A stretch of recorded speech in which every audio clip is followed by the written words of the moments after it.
Well, good evening, everyone. So, I was been watching the clock. Commonly these things tend to start on what we call Canmore time, and it's 10 or 15 minutes, and then finally there's enough people in the room. But here we are, and it's just a couple of minutes after. Things are changing in the old town.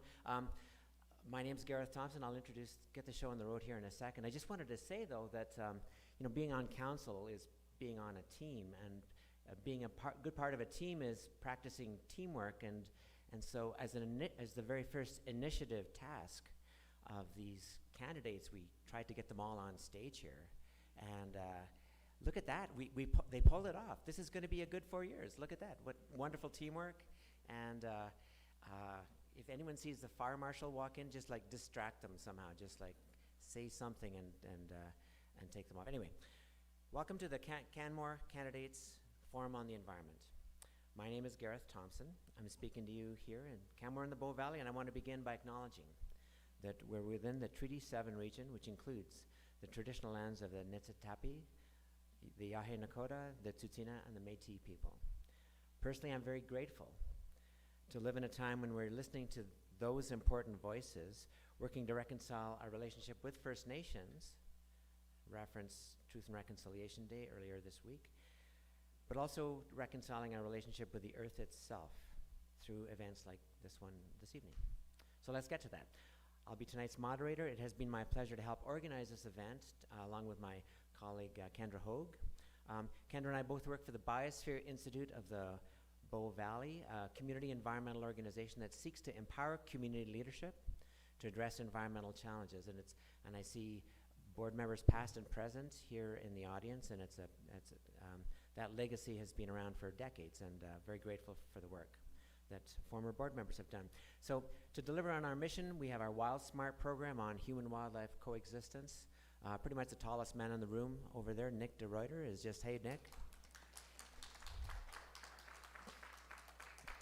We have our SHIFT program to support community climate action. We have our community hub to connect community members, and we have our education program for students. We have a very busy fall plan, and some of our key events are listed on the table at the back if you have a second to check that out.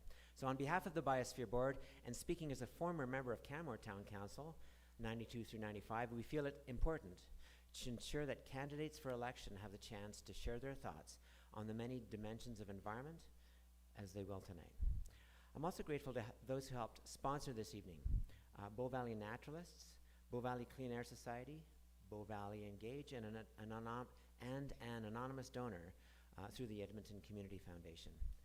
I'll just mention, despite this, and this is an executive director moment, we just talk about money. It's sort of how we roll. I'm sorry about that. But anyway, I'm executive director of the organization. We're running this event a little bit of a loss. So if you feel after tonight that tonight's event is helpful to you, I invite you to make a donation. Kendra's got a donation jar just over here on the table, or that table, thank you. You can visit any of these green sheets that are here. Just astute among you will see that there's one here and there and that. Anyway, so there's an email address, which is our preferred way of getting a e-transfer from you. There's a QR code that you can scan to make it online donations. Totally up to you. Anyway, let's move on. Speaking of online, because you can donate online, but speaking of online, I'll flag for you the fact that tonight we've contracted with the great people at Chill Audio Video Solutions to make tonight's meeting available online. So we have 10 microphones. We have 4 cameras. We're knocking it out of the park, people, on the tech end. We're streaming this meeting online, and hello to those folks who are watching this virtually. And of course, the entire forum will be available after tonight on the Biosphere Institute's YouTube channel. Same link that is being promoted already.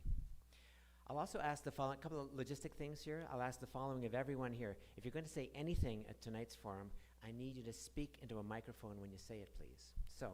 And that's simply in the interest of helping the folks online hear what's going on. It's also, and only by doing that will your comments be entered into the record, a la the YouTube video that will be online right after we're finished here tonight. So now it's my pleasure to introduce some very special people, the candidates. I'll invite them to give you a smile and a wave. We'll start with the 2 candidates for mayor, and then we'll move on to the other candidates. So first up, Ed Russell. Say hi, Ed. And big wave, bonding smile, Sean Krausert. Thanks. And there are 12 candidates for the 6 council spots. Laura Findlay is one of them. Laura declined our invitation to attend the Environment Forum. Next up, we have Tanya Foberg, Wade Graham, Jonathan Hazard, Jeff Hillstad, Jeff Ma, Karen Mara, Jennifer Moran, Javan Mukhtarov, Rob Murray, Rob Seeley, James Strickard. So look, as I mentioned, I was once a candidate for council just like these fine folk you see in front of you, and I know from personal experience what it is like for these folk to put themselves out there and to do some very hard work in the hope of becoming a member of Canmore Town Council. Ladies and gentlemen, please give a huge hand to these fine folks who seek to serve you over the next 4 years.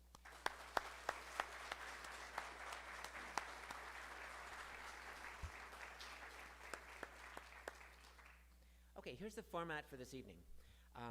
Each candidate, starting in a minute or two, will give a prepared 2-minute statement that addresses the environmental theme of this forum. Next, these candidates will pull a question from a hat. Let's demonstrate the hat. We have my cheap and cheerful cowboy hat is on display tonight. Candidates will pull a question from the hat, and I'll ask them to answer it. More on that later.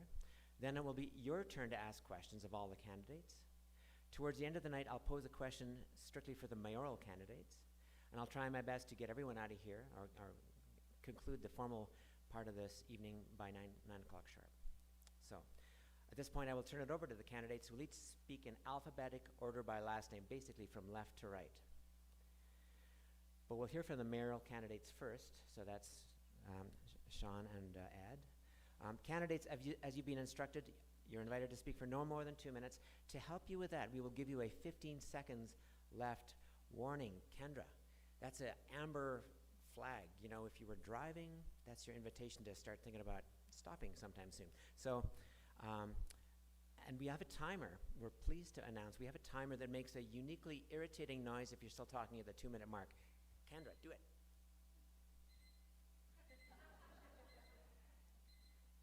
So, yes. So candidates, I invite you to avoid both embarrassment and possible deafness by concluding promptly at or before the 2-minute mark. And some people here have seen the Banff Forum on the Environment, which we ran last night. And I'm just putting it out there for you Canmore folks. There were a large number of candidates who were still talking at 2 minutes. And my challenge for Canmore is to do better than that. Just saying. I'm just saying. You could, shorter would be good. Thank you. And just to note, candidates, that towards the end of tonight's forum, I will announce details around Election Day and advance voting, so no need to include that in your remarks. We've got that, so that's okay. Madame Tanya, would you care to begin? Yeah, I did say that, didn't I? Point of order. Thank you, candidate. The chair recognizes Councillor. Yes, point of order taken. So, and we'll begin. I'll invite Ed Russell. 2 minutes starting now. Thank you, sir.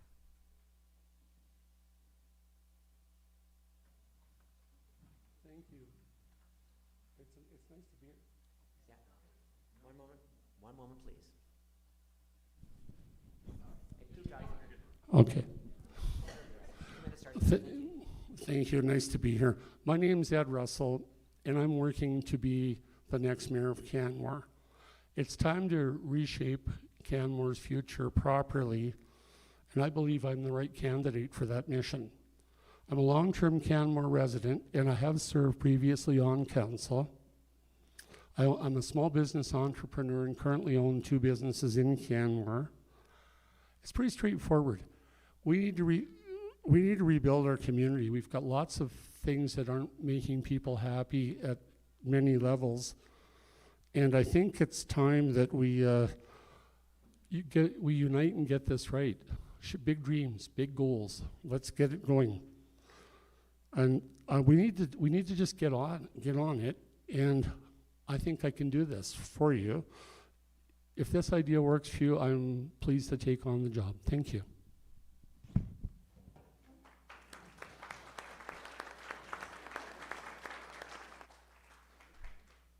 Sean. Good evening, everyone. I'm Sean Krauser. I bring a depth and breadth of experience in seeking re-election as mayor of Canmore. Janet and I have lived in Canmore for almost 30 years, and we raised our family here. Building on political science and law degrees, my professional experience includes being a lawyer, a social justice advocate, and a businessman. I've held various executive levels at the not-for-profit, for-profit, and public sectors. In addition, I have nearly 10 years' experience on council, twice elected to council, and one term as mayor. I'm campaigning on the continuation of important work that the current council started in order to protect our community. We have fostered the conditions for 2,000 units of new non-market housing being built by the early 2030s to address our housing crisis. I want to move this towards fruition. Further, we've made huge strides in wildfire mitigation and emergency preparedness, and this work must continue to keep residents, visitors, and property as safe as possible. Other priorities include enhancing our coexistence with wildlife, increasing public transit, nurturing an inclusive community, and continuing to build relationships with our Indigenous neighbors.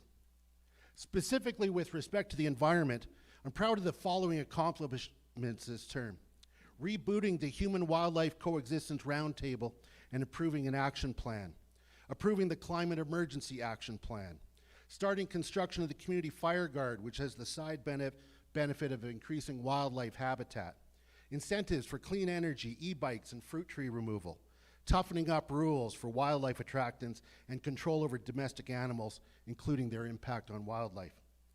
I envision Canmore as a thriving, authentic, and environmentally responsible mountain community for generations to come. You can find my full resume and platform at seankrauser.ca.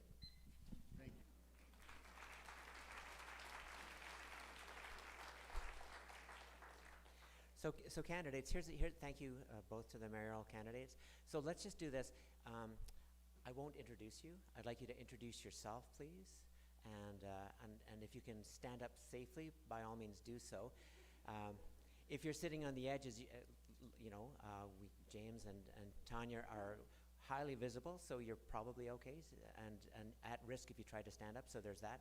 So, but please begin with your introduction, introduce your name so that just in case people can't see the name tag from the behind, and we'll just, then I won't interrupt anymore. Go ahead. Thank you. Hello, good evening. My name is Tanya Faubert, and I'm asking for your support to re-elect me to Town Council.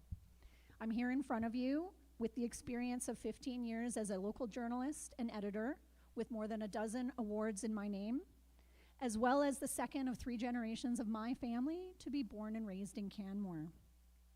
But I also am here in front of you as a little girl who was so inspired and so worried about the environment that I wrote my own newspaper at the age of 10, the Environmentally Friendly Times, with the headline around the shocking makeup of our landfills. And I'm also a little girl who was keen about reducing, reusing, and recycling. Now my background, my skills, and my values make me an environmental leader. Over the past 4 years, I have been busy at work. I have contributed towards the Alberta Climate Leaders Caucus, helping other elected officials around the province be inspired and learn about climate change action. I have been on the Alberta Municipalities Environment and Sustainability Committee, contributing to environmental policy at the provincial level. And I have served 4 years on the Transit Commission, helping deliver on what is one of the gems of our community, Rome Transit. My motto is to be the best at getting better, whether that's personally, governance, or in our environmental battles. Yes, we have challenges, but we have everything we need to fight these wicked problems. And the key to that is leadership. And that's why I'm here today. I'm the kind of leader that thrives in complexity. I'm the kind of leader that understands what it means to make decisions in the public interest. And I'm also the kind of leader that creates spaces for multiple perspectives to be heard, considered, and understood. Go to my website, tanyafaubert.com. Thank you.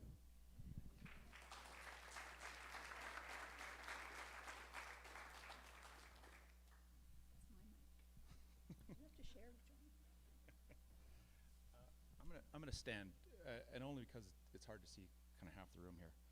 But hi there. My name is Wade Graham. I've been in the Valley over 25 years now. I came to climb and ski mountains. I stayed for the natural beauty and its people. I want to start by saying that climate change is real and caused by human activity. I've been a champion of the environment from well before I was on council. I was an outspoken member of Bow Valley Engage back in 2021. During my time on council, I've moved policy forward that has supported environmental protection, protected wildlife, coexistence, and lessened our environmental impact. Heck, I even got one of our councillors to vote to motion forward an e-bike policy, right, Karen? Hey, Wade, just get personally, Hey, Wade, the microphone a bit closer to your mouth. Oh. And candidates, just a couple of inches away from your mouth as you're speaking. Just heads up about that. Are we good? Better there? Personally, I live my values as best I can. I live simply and sustainably. None of us are perfect, and I'm no exception.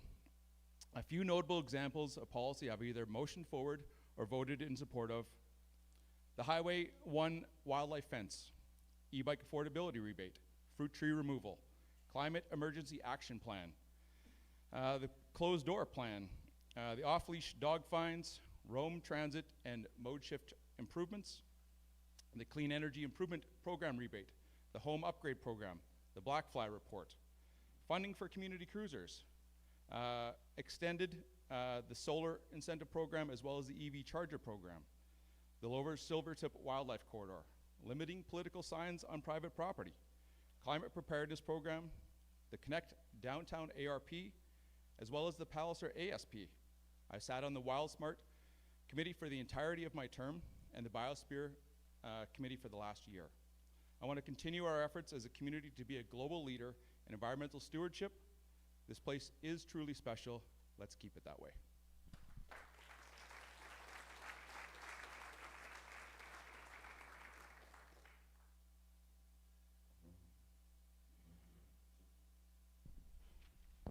Thank you all for coming. My name is Jonathan Hazard, and I consider myself to be a lifelong environmentalist. I used to watch all the Jacques Cousteau and David Attenborough specials warning us of not taking care of our planet. One of my favorite songs is Cold Nights in Canada by John Denver, written in 1972. And referring to Jasper, he warns us, life in the mountains is living in danger with too many people and too many machines. I love animals, and I love God's creation. From 2001 to 2024, Canada has lost 40 million hectares of our forest to wildfires, which represents 10.9%. The loss of timber, reduced benefits of water regulation, declining air quality, loss of recreation and wildlife habitat, and the cost to fight fires combined equates to approximately $112 billion annually. Most of Canmore's environmental issues come from wildfires and PM2 particulates, which can plummet our air quality to dangerous levels. But when smoke is not present, our air quality is typically very good. In the Bow Valley, we must learn our lessons from the past. We need to protect and preserve our wildlife corridors and leave wildlife and nature in peace. We need to be better prepared for forest fires through early detection, increase our helicopter water bombers, increase the number of our forest fighters, and work with the provincial and federal agencies, as we cannot do this by ourselves. One more environmental issue for me is that we use dirt and gravel on our roads in the winter, but this creates a lot of dust which gets into our lungs. It's very prevalent and unhealthy. PM2 particulates from road dust can lead to long-term health risks such as silicosis, chronic obstructive pulmonary disease, lung cancer, and cardiovascular disease. I believe there are safer, better options for our roads in the winter. We can live in peace with wildlife, preserve our beautiful area for generations to come, and we can be safer and healthier by reducing particulate matter. The Rockies are living, they never will die. Thank you.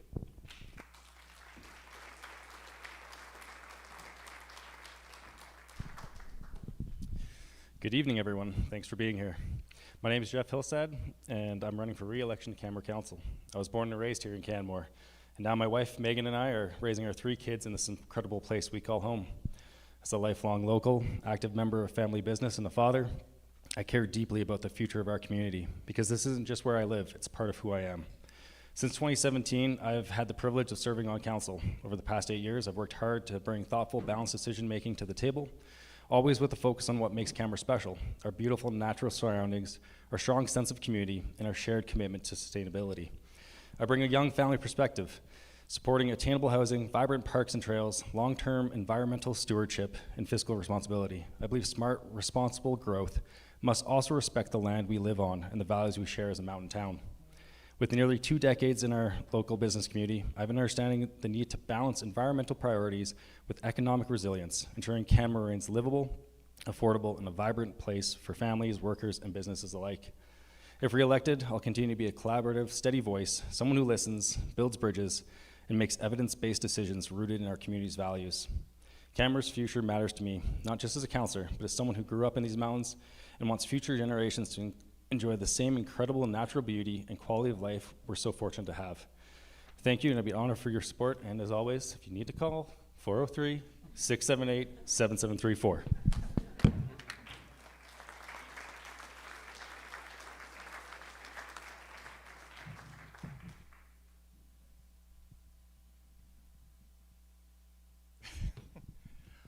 Good evening. My name is Jeff Ma, and I'm running for my 2nd term on council. A few years ago, I was on Pigeon Mountain looking down, and the hills are kind of corrugated, and there's these ridges. They look like fingers. And have you ever had one of those moments where you see something, but you can't really believe it? It was a pack of wolves, 3 of them, loping across the mountainside. They're almost like these black ghosts. And I think everyone in this room lives for these moments where you see wildlife, because, they're resets. They're resets our place in the natural world. I think it also reaffirms our commitment to the environment. I know when I have those experiences, that does that for me. A little bit more about myself. I have a family here. I own the yoga lounge, and I'm a passionate Canmorite. And my vision for this mountain town is one of kindness, inclusivity, and diversity. And yes, that includes our natural world. Now, I've served on various boards and groups here in the environmental standpoint. I've worked on the biosphere, been on CCH for community housing, trying to build housing through a lens of better greenhouse gas emissions. I've also been on the Waste Management Commission. In terms of background skills, I have a degree in mechanical engineering, 20 years of teaching and holding space for communities, and I'm known for an open-hearted, analytical, and thoughtful approach to solving problems.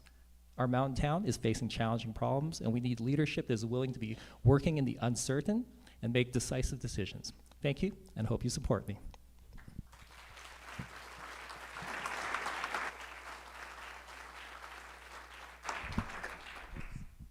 Thank you.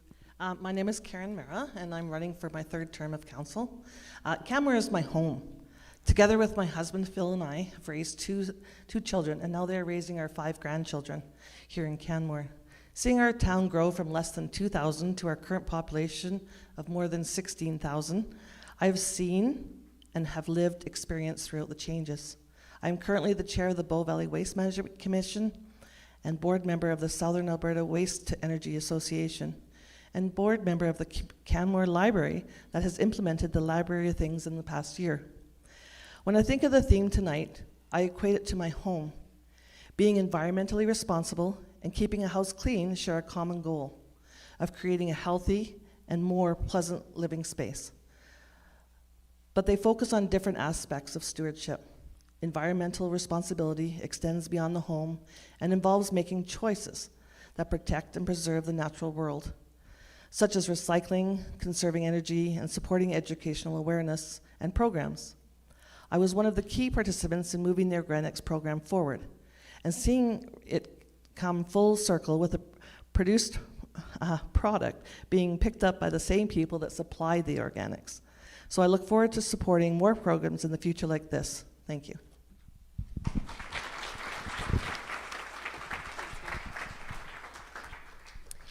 Hi, my name is Jen Marin, and I am running for council for the first time. This is my second political forum. I actually grew up in Calgary, but I was very fortunate that my grandfather purchased a townhome in Rundle View the year I was born. So I actually grew up coming to Canmore on weekends and holidays and summers. I remember shopping at Mara's grocery store. It's just coincidental that I'm sitting next to Karen today. And I learned my multiplication tables by being quizzed when I was hiking up and down Ha Ling and other trails in the Bow Valley. So from my entire life, I have recognized the importance of these mountains and our natural environment. 21 years ago, I moved here full-time for that purpose, to be surrounded by the mountains and to be in Canmore. I have a Doctor of Education and my own consulting company, so I've had many opportunities to move back to the city, but I've decided to stay here for the purpose of being in Canmore and being in our natural environment. I try to be out on the trails as much as I possibly can. Even this morning, I was on Montaigne Traverse at 6:30, rehearsing the answers to these questions, obviously with headlamps and bear spray. So I am out there often, and I realize how important it is to protect those natural areas in Canmore. I've posted 5 commitments to Canmore on my website, and one of them is protecting the environment. I think that when council is making decisions, anything that it has the even potential to influence or to impact the environment needs to have an environmental lens applied to it. So I'm looking forward to answering more questions this evening. Thanks to Gareth and the Biosphere for organizing this forum. And I will pass it over to Javon to introduce himself.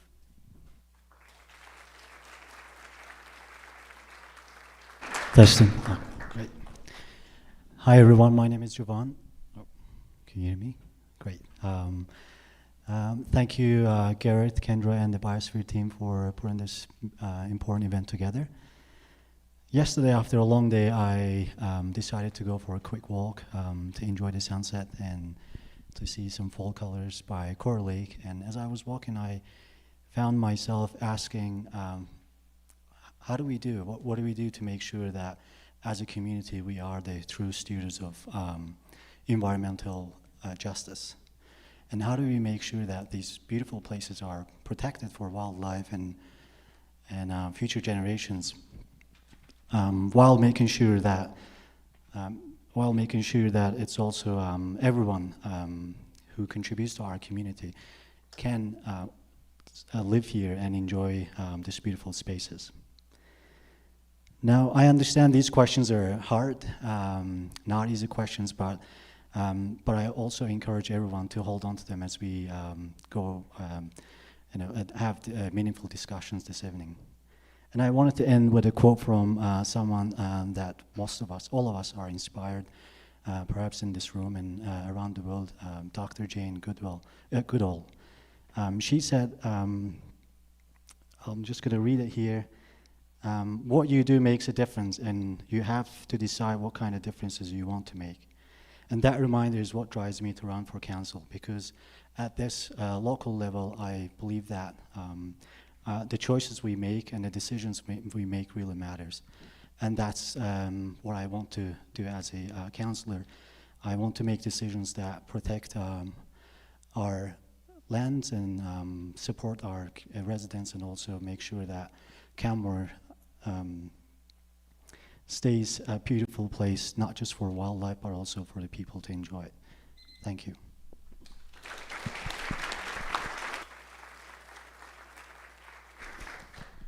Good evening. My name is Rob Murray. For more than 20 years, I was a local morning radio voice waking up the Bow Valley.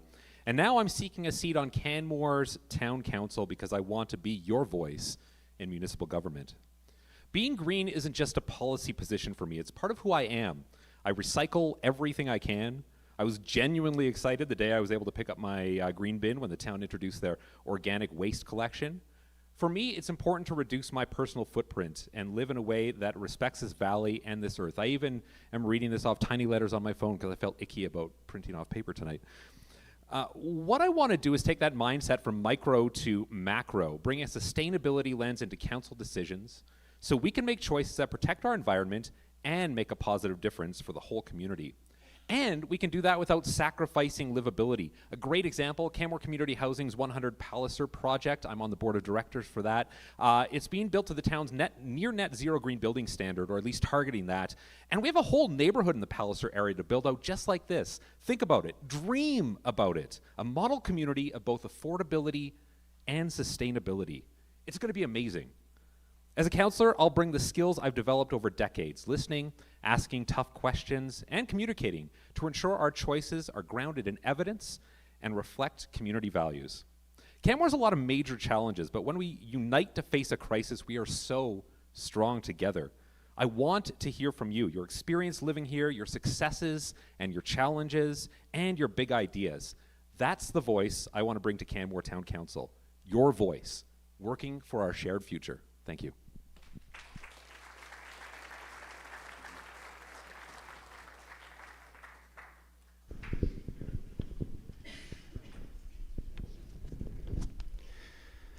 Thanks for inviting me tonight. My name is Rob Seeley, and I'm honored to be here as a candidate for Canmore Town Council. I've lived, worked, and I've been part of the fabric of this great community for more than 3 decades. A small business owner for 27 years, 2-term councillor 2013 to 21, and the president of the Rotary Club of Canmore for the 24-25 Rotary year. I've seen firsthand how our community thrives when we find balance between people, place, growth, and stewardship. Tonight's discussion on wildlife, climate, and sustainability is important. Our environment is our greatest asset. And yet, we face the real pressures from affordability, visitation, and growth. How we choose to manage this balance is critical to Canmore's future. I believe in regenerative tourism, an approach that doesn't just minimize harm, but actively restores and strengthens our natural and social systems. That means making sure tourism dollars are help protect wildlife corridors, fund conservation, and support housing and infrastructure that locals actually can afford.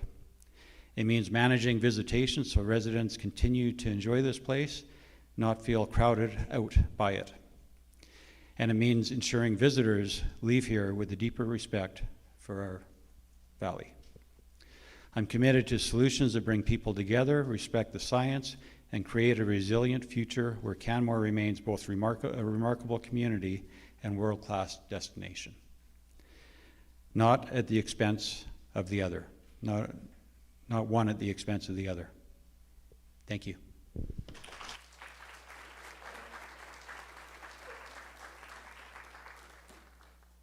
Okay, my name's James Strickert.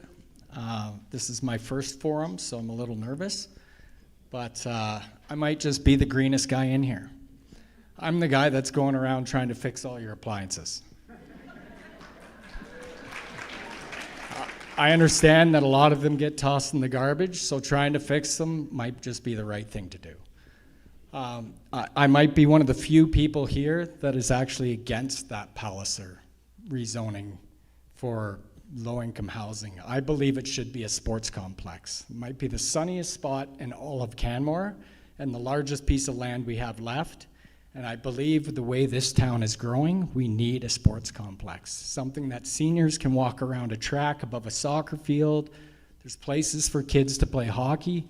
We've got a junior A team that you can only put people on one side of the rink, and it's selling out all the time.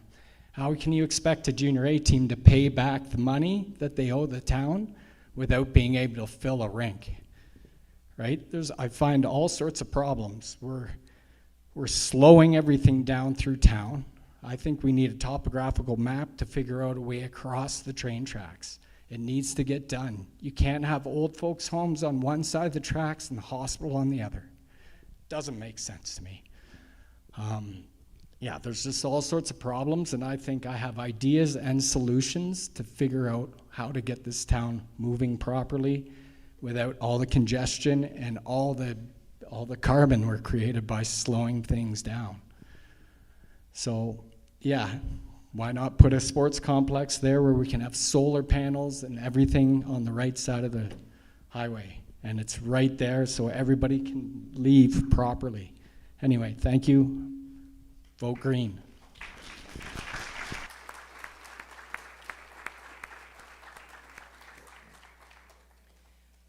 folks, I just want to say, quite possibly like you, I learned a lot from listening to these candidates, and I heard a lot of passion and a lot of dedication to the town of Canmore, and I'm thrilled by that. So let's thank them again for taking the time to put their thoughts in.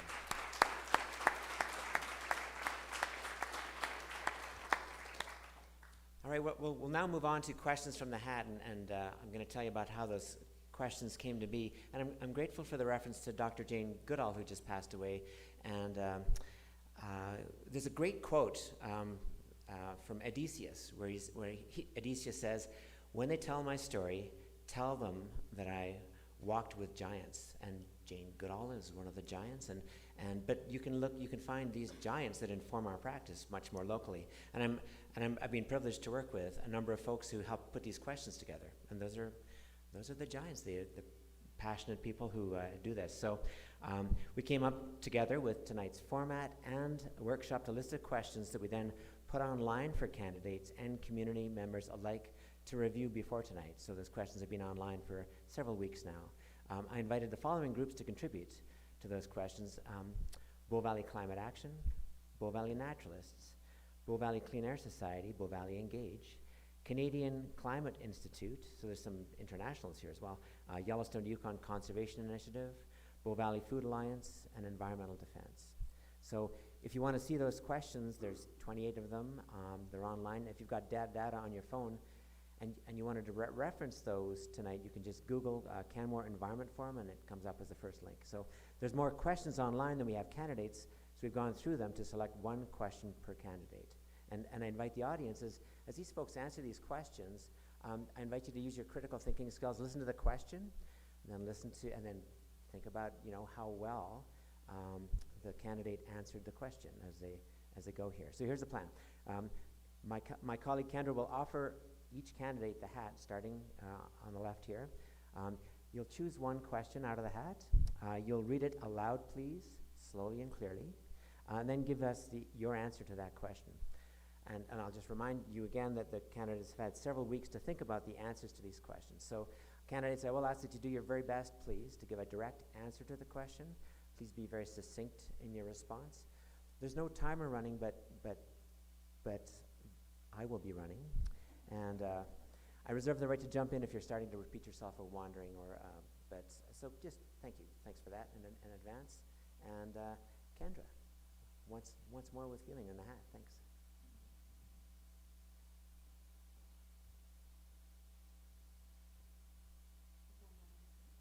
So read the question nice and clearly, and then give us your answer to that. Thanks. Candidates, the questions are numbered in the same numbering scheme that was on the website, if you happen to have that in your notes. Okay. This is question number 14. Buildings are responsible for about 1/3 of Canmore's greenhouse gas emissions. What will you do to ensure new buildings meet high efficiency standards, and what incentives would you offer for retrofits? This is a really great question because it highlights the fact that we are already doing a lot of this really great work. I believe Canmore has one of the highest standards of new development that we can expect to see from the private sector without the building codes going up in steps for them. We're doing great work, and the Biosphere is also another really great example of that with their Building for Sustainability Symposium. We are leaders in Canmore, and we need to recognize and highlight that. What we can do as the municipal government for high efficiency standards are incentives, and we already have those at play. For retrofits, we do have a program we're working on right now. It's in partnership with an organization out of Calgary, and the name of it is escaping me, but it's specifically around retrofitting homes for people on the affordable housing program. That is where really important work needs to be done, because those are spaces where people don't have the resources to retrofit their homes. So having programs in our community where we can go in and retrofit homes for people at the lowest income levels is really progressive and really innovative. And I'm really proud of all the work that we're doing on all the environmental things. And I know none of that was new things. None of that was new. So I'm just gonna plug my own platform and highlight my passion for circular economy. Thank you.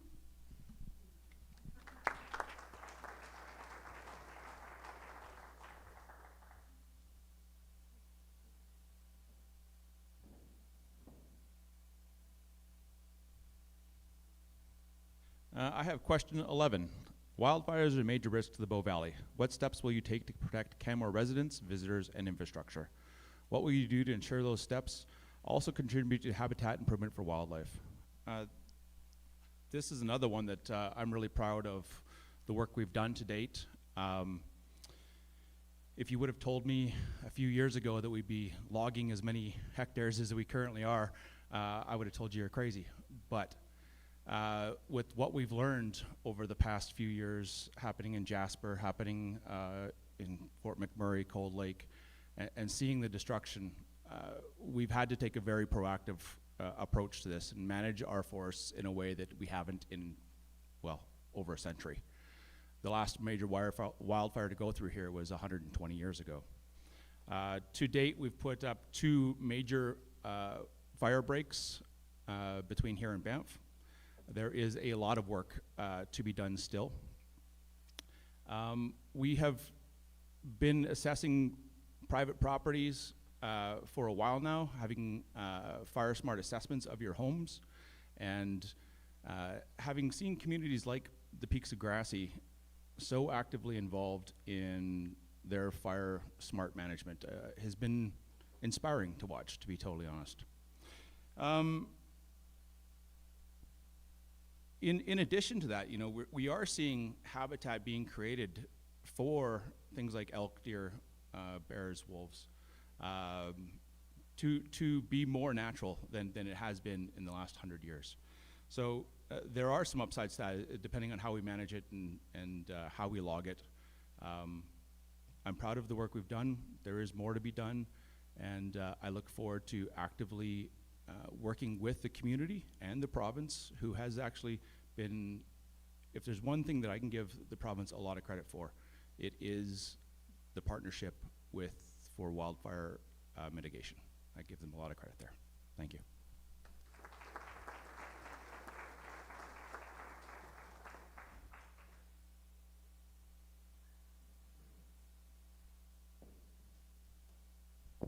Question number 10. Which elements of Canmore's Climate Emergency Action Plan will you prioritize over the next 4 years? What actions would you take to help Canmore businesses and residences reduce their greenhouse gas emissions? I must admit, I have not been in council before. I don't know a lot about the background of the Canmore's Climate Emergency Action Plan. But what actions would I take to help Canmore businesses, residences reduce their greenhouse gas emissions is, I think, through education. And we need to be aware of how to be able to reduce their emissions. I honestly, I would have to research a little bit more about the Climate Emergency Action Plan, but anything that can help the environment and help businesses to reduce their greenhouse emissions is very important, and I'll work and do my very best to work towards reducing our greenhouse emissions. Thank you.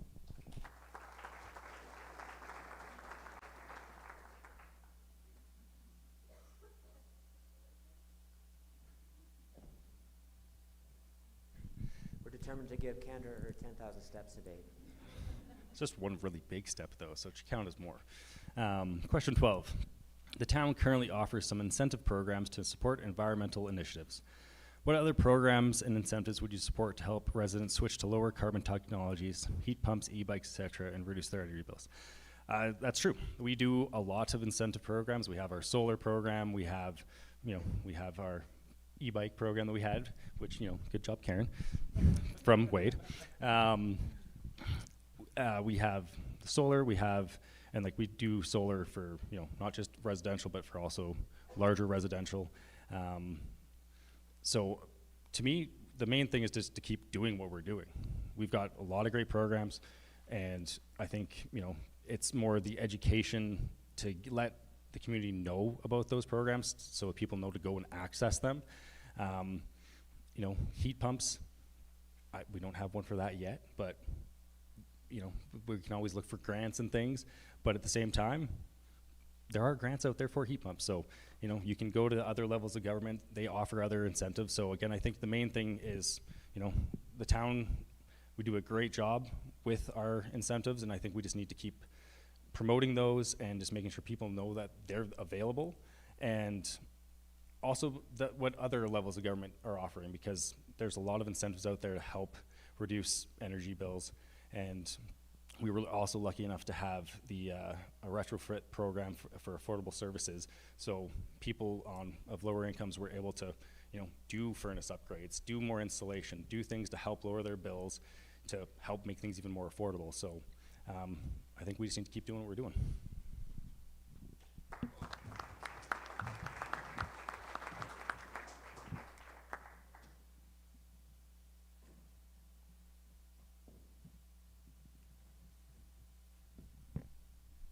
Okay, question 19. Canmore's land use bylaw is currently being rewritten. What changes would you make to this bylaw to strengthen environmental protection? I think there's multiple pieces here. One piece for the land use bylaw is I would like to start enshrining the concept of cumulative impacts. So every little thing we do to this community, because we have a limited landscape, everything that changes has like a bigger impact. Because when you don't have a lot of land, every little piece matters, and that's going to affect the environment. So I'd like to see that. I'd like to also see an enshrining of really good fire smart practices in construction and building. I see sometimes in neighborhoods we're getting better at mandating certain types of vegetation that's coming in and designing to that piece. And so those are the main pieces. Otherwise, if we could also encourage on the land use bylaw some incentivization towards helping with more green technologies and construction, that would be lovely as well. Thank you.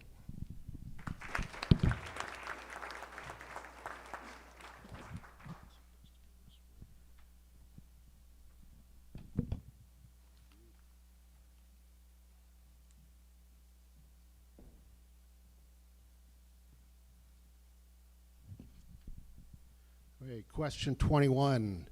Would you support creating a conservation fund for future land purchases to protect natural areas funded by tourism revenue or other sources? If not, why not? If so, how would you go about doing this? I think that this is an excellent idea, and it's not the first time that I've had opportunity to think about this. This actually was a conversation when I was on council previously.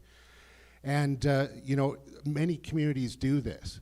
There's actually a best practice that has been incorporated in those communities, and usually it's started by somebody in the community, such as a Biosphere Institute or Y2Y or something like that, or that will do some sort of a statistically valid survey of the community to see if there's interest within the residents to support a levy that would go towards a conservation fund.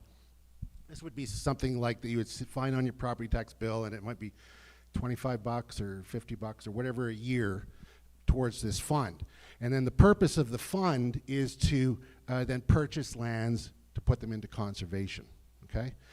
So that survey would be done. It's then presented to council. Council hears that, hey, there's this support for it, and then we go about evaluating whether we want to implement it and how we'd implement, and we'd probably have some further public engagement in setting the mark and stuff. We don't have tourism revenues that we could apply to it. That would be something that a tool that we'd need to get from the government. So really, that's the only way we could actually fund this, is through that sort of a levy. But what other communities have found is by, many hands make light work. And if everybody put in $25 per tax roll every year, or $50, it grows, right? Then you also look for some willing partners that would be able to maybe provide some land or whatnot. And it can actually grow and exponentially grow. So that's the process that I think that would best be followed, and I would certainly be in support of having that come to council.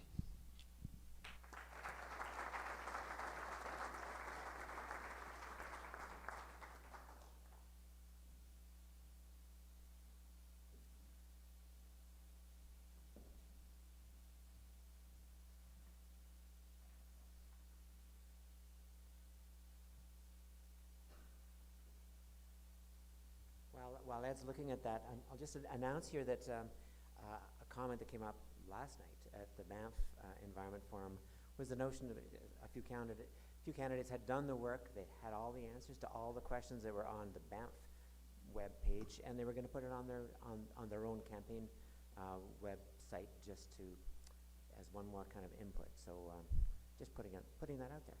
Go ahead, Ed. Thank you. I'm answering question 18, which I'll read it. Many environmental issues require regional cooperation.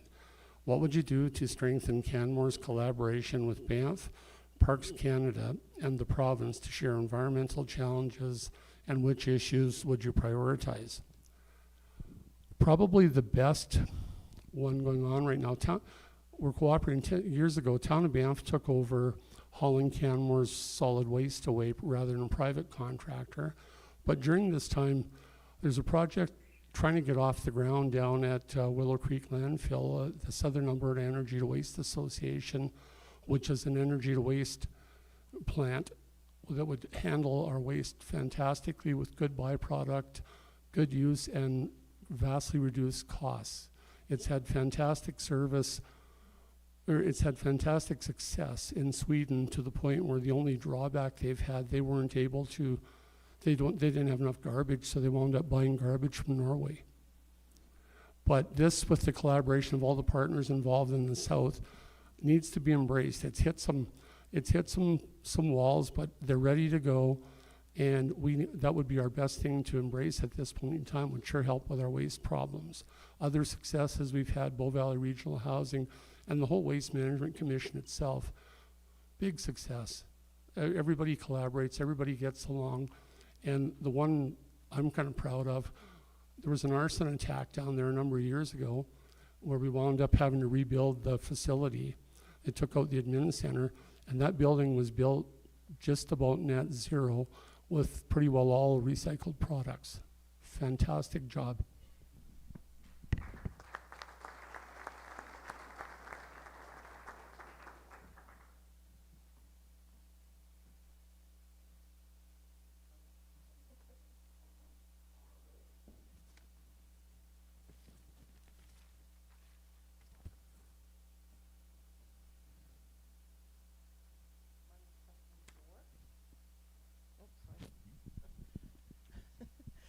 Question 4. Canmore residents sometimes see affordability and conservation pitted against each other. How will you address affordability issues without compromising environmental and conservation goals? So we have a limited boundary around us. We are surrounded by Banff National Park, provincial land, and the MD of Bighorn. At some point, we're going to meet our physical land limit. So addressing affordability and or attainability, in some people's words, in Canmore will be, while upholding conservation goals, requires a balanced approach. Collaboration with local stakeholders and innovative solutions. Palliser Lands is one of our examples, where we have moved forward with affordability while trying to put a lens of environmental building codes and planning in place. That is just one of the examples that we have.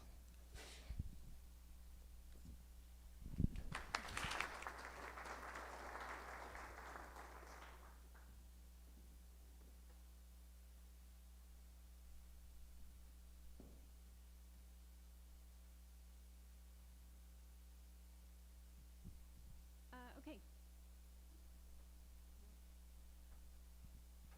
Okay, thank you, good. This is question number 17. Would you support a new town-led community visiting process for Canmore?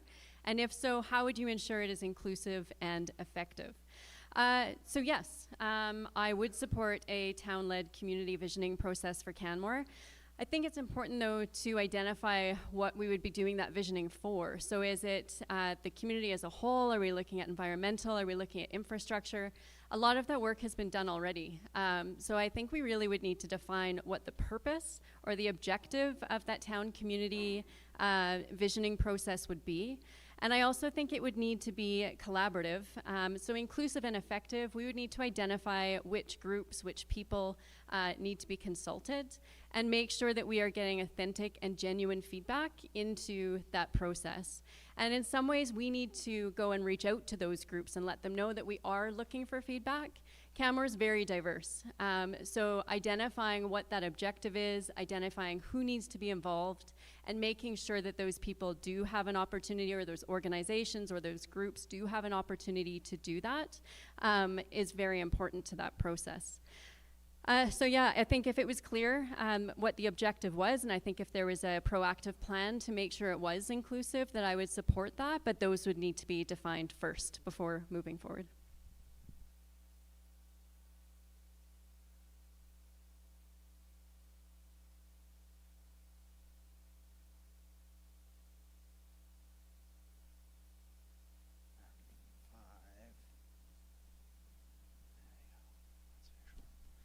All right, I have question 5. Residents value wildlife, but their actions sometimes don't reflect those values. How will you encourage Canmore residents and visitors to align their actions with their values around wildlife protection? I think education has to come first. I think education is extremely important. It's one of the strongest tools we have for wildlife and human coexistence. If we use it right, if we and improve our communication, we can get a really good campaign out there so that to make sure that our visitors, and not only visitors but also our residents, respect the wildlife and they are aware of some of the challenges that we have. But I also think that education needs accountability. We have bylaws. Bylaws are a guiding documents, but they're also for enforcement. So I would encourage our municipality. Okay. I would advocate for strong enforcement so that our wildlife is safe, and we're able to we bring awareness around the issues, and also we make sure that people follow the these guidelines and respect our environment and wildlife. Thank you.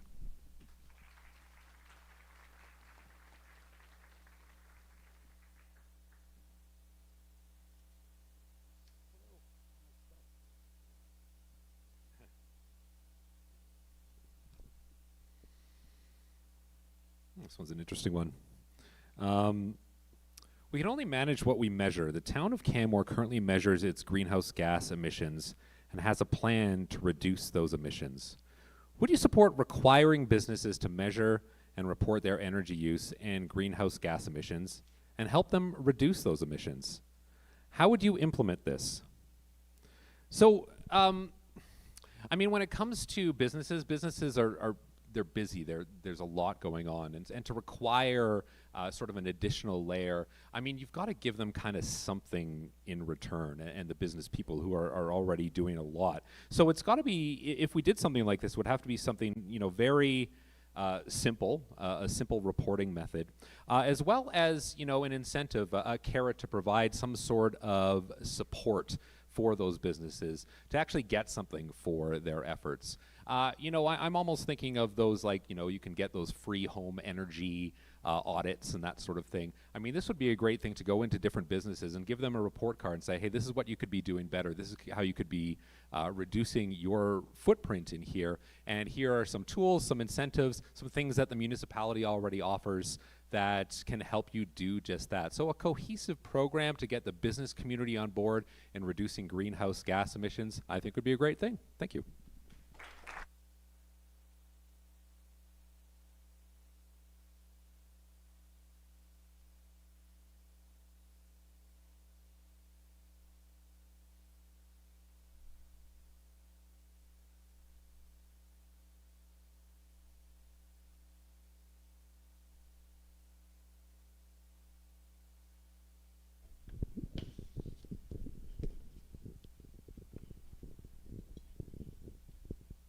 Question number 27.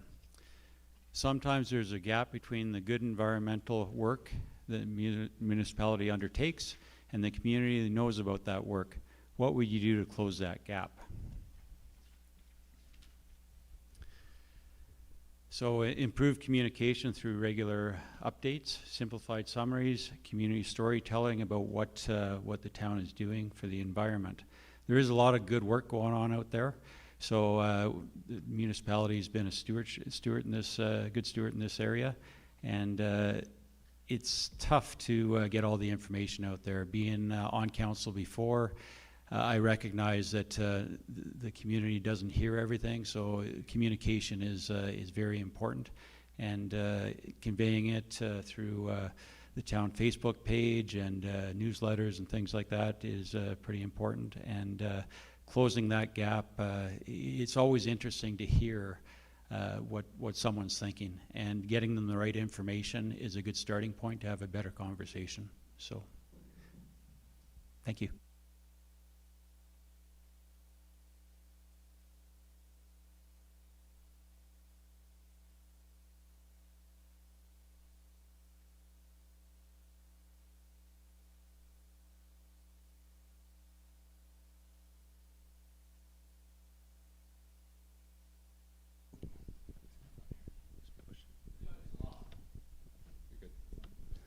How will you ensure underrepresented and equity-deserving residents such as indigenous, newcomers, immigrants, low-income population, etc., have a voice in environmental decision-making and municipal planning? Well, that would come down to basically, I think the council should be able to have bullet points that we can put in the newspaper every week so people can actually hear what decisions are being made. Right? So everybody would be able to have an opportunity to either write a letter into the paper and ask us questions, or we just put that out there so everybody understands what direction the council's moving. I was fortunate enough to move out here the first time in like 1998, and I was tree planting up in Prince George, and my crew boss took me driving one day, and he said, "Have a look out there. Do you see all those brown trees? This is 1998. He said, "That's going to burn. It's all going to burn." And I said, "How would you fix that?" He goes, "Well, they need to start burning that stuff off during the summer, or during the winter, when they can actually control it." And I don't think they ever did anything about it. And now we get forest fires almost every summer, right? So we have to start mitigating things like this. We have to be aware of what's going on. And if we can start mitigating things before they happen, we're always reactive. We got to start being more progressive and start working towards getting things under control. Because it's crazy. It's crazy how much stuff is burning now. Anyway, yeah, just keeping people informed is what I would say.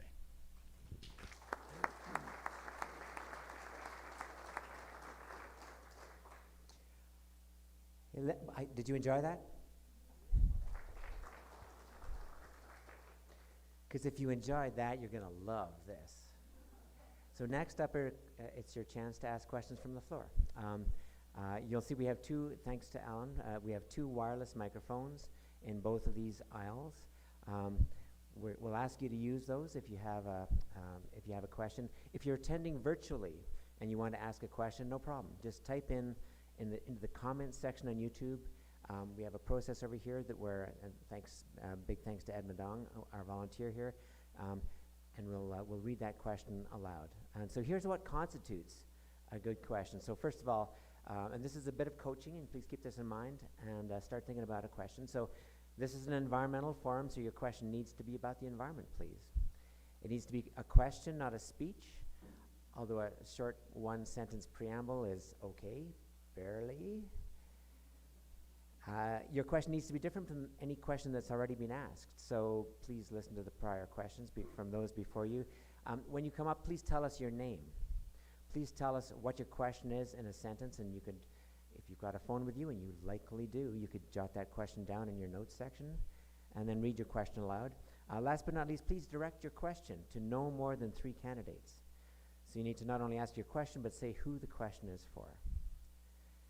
And then also, for bonus marks, please consider directing your question to a candidate who has not yet had a chance to answer one, just in fairness, if you've got some latitude there and you're just putting it out there for some response, to give everyone a chance on the stage here to respond. I'll remind you too that the town has contact information for all these candidates, and they have websites and so on, so you can always follow up with them if you don't get a chance to ask your good question this evening. So this part of the forum will work best if people start asking questions. Last night we had a couple of if you have a question, in your head, that's fine. Ariel is jumping to the mic. And if you want to just show your intent, just stand behind Ariel and you can be number 2. There's another mic over there if you don't want to make the long trip. Go ahead, please. Hi, so I know I'm not the only one in this town who has felt extreme distress at the clear cuts going on in so many of the development projects. What would you do to, I don't know how you do it, but require that development projects be more respectful of the existing natural habitat rather than clear cutting, leveling, da-da-da-da? I hope my question is clear. Who will I ask? James would like to answer. People I don't know, Jennifer, and let's say Jonathan, some of our newcomers. James, take it away. Yeah. Okay, I think we should start building up, not out, right? In lieu of building like these low-income houses that are going to spread all the way across Palliser, where we do need a sports complex, I believe we should start building apartment buildings. If we need things like that, we build up. If you look out anywhere, you're going to see the mountains, right? It doesn't matter where you are. We could tear down the old rink, put apartment complexes up, right? We do need places for low-income people to live, and I believe apartment buildings would solve that. Jennifer. Yeah, so obviously it's devastating to see clear cut and to see any environmental impact for development. There's a number of guidelines that regulate that, so I think it's important to know that those exist. As far as making sure it's respectful of habitat, I mean, developers are working on making sure that we have nice developments and green space as well. There is also the balance of fire smarting our communities in addition to that. So in some of those new developments, that needs to be a consideration. There are some recommendations that some of those forested areas in that development may need to be fire smarted to make sure it's not at risk of fire smart. So there are guidelines in place. It's not something that I think a council can say, you must do this. They need to follow those guidelines and follow land use bylaw.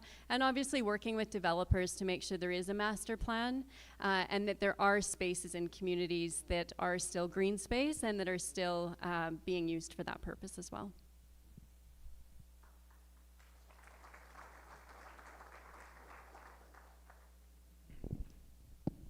Thank you. So I understand the question. You're concerned about what in the developments, they're clear cutting trees to make room for the buildings that are being built. Is that correct? Does that basically sum it up?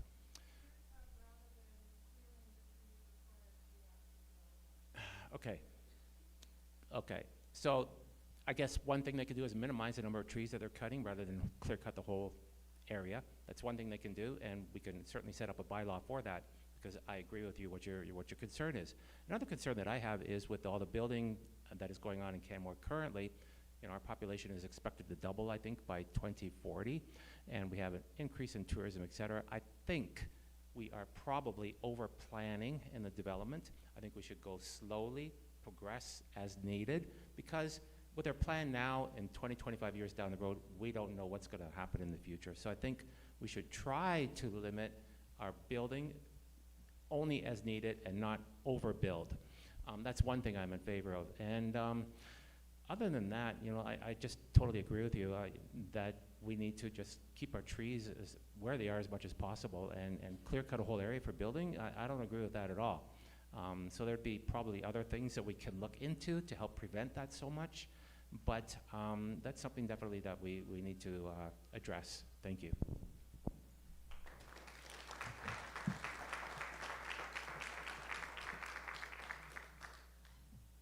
Hi, my name is Audrey Rogers, and there's been a lot of discussion tonight about being able to communicate with the community. And I'm going to ask Tanya and Wade and Sean to provide some feedback and comments on considering a ward system for Canmore, each with having a community association that could perhaps help with the communication problem.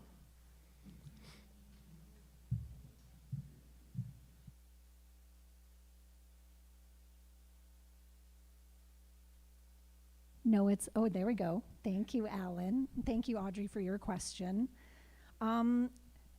This question often comes up during elections. Should we switch to a ward system where there are districts in our community and each area elects one person that represents them at the council table? There are benefits and there are pros to that type of system, and it's the one that's used in the MD of Bighorn, for example, our nearest neighbor. Canmore uses a general election. It's the system that I prefer, because it means that all your elected officials are required and at the table representing the entire community. There are other ways, though, that we can address the issue of increasing communication and public engagement with our community. One way is to look at the public participation policy. That's a council role and a council job, and something that the new council could look at. Trying to find ways to better communicate with our community. Sometimes that takes resources. And so in order to increase the resources we have for communications, we'd also have to consider a budget. And that goes through the annual budget process. I myself think of communication from the municipality in 3 different levels. One, from the municipal government proper. That provides services. The next is the mayor and council. And the mayor is the spokesperson for council. And then the 3rd level is me. If I'm elected and as a councillor, I am at large. And so I can and hope to and plan to increase my own engagement and outreach in the community. Because if I'm available and you know where and when I'm available, you know you can show up there and ask me any question and I can help you find an answer. Thank you.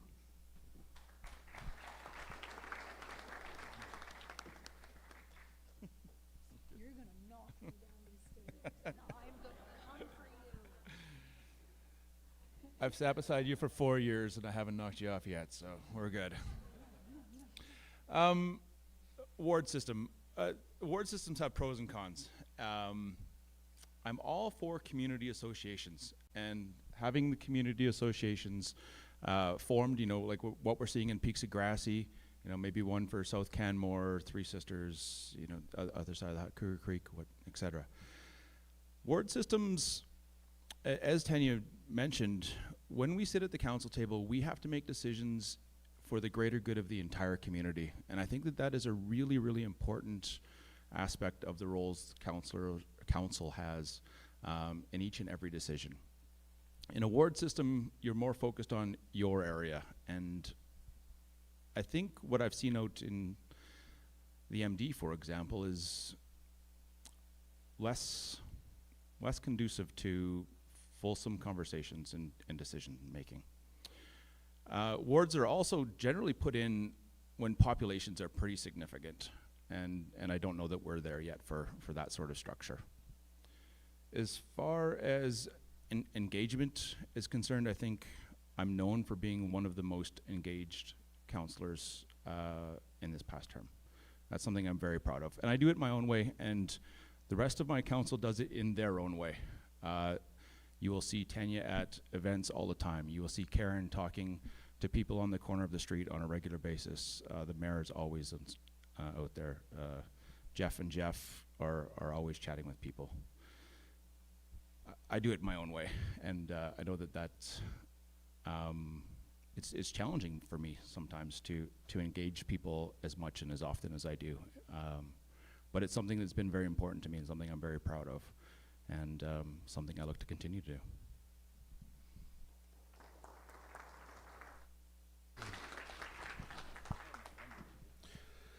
So the difficult thing is when you're going third and you're trying to think of something not to repeat, and then that you just, checking off in your mind as the person before you says, oh yeah, I was going to say that too. So I'm going to try not to repeat, but there is going to be some commonality here.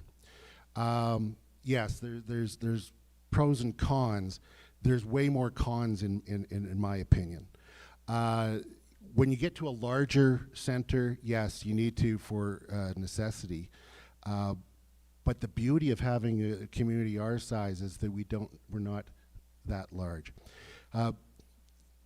So we can all represent and understand our area, like somebody in Edmonton or Calgary might understand their portion of the city. We can understand all of our community. It's been stated that community associations can still exist. There doesn't need to be a ward system. The problem with the ward system is you start to get pulled away from the primary task of a member of council, and that's to act in the best interest of the community as a whole. You start horse trading.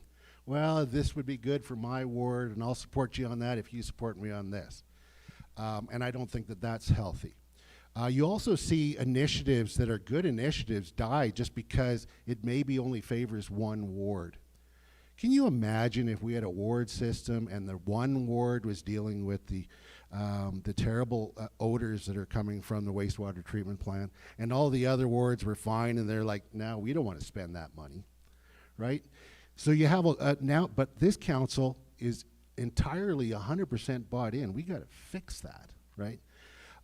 You also have some differences, and the MD is an excellent example, and they almost have to have a ward system just because of their geographic realities, but it also lends itself to some problems. So when we're talking to the MD about a recreation agreement or a fire service agreement or whatever, it only benefits part of the MD, and so a couple of their councillors are going, this has nothing to do with me. Why do I want to support that? Why do I want to pay taxes to support that, right? And so you get that sort of thing going on when all of the members of council should be focused on the best interests of the community as a whole. And that will also impact environmental initiatives. Because if you have only certain wards that would really benefit or strongly in favor of certain environmental initiatives and you have others not, you'll start to see that fracture. So I would appreciate the fact that we don't have a ward system, and we do have to keep looking for creative ways to communicate. It's been identified all of the ways that we have done that, and we can do better. The town of Canmore has just developed its big story, so you can hopefully start to follow along with those a little bit easier. We're looking at doing more video. I will be continuing with my town hall Zoom events into the next term. So those sorts of things and others that others could suggest, we'd be willing to consider to increase that communication, which I think was the essence or the driver behind your question. So thank you.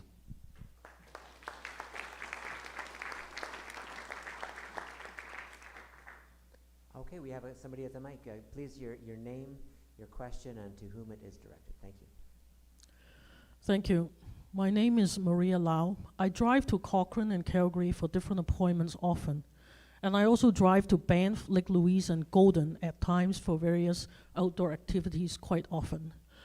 I would like to ask the newcomers who are running for council, Ed Russell, I know you were on council before, Rob Seeley, and James Strickert, the following question. Can you give me your idea of a concrete plan for a regional transit system, such as a Canmore train station link to a regional train service east to Cochrane and Calgary, and west to Banff and Lake Louise and Golden, BC?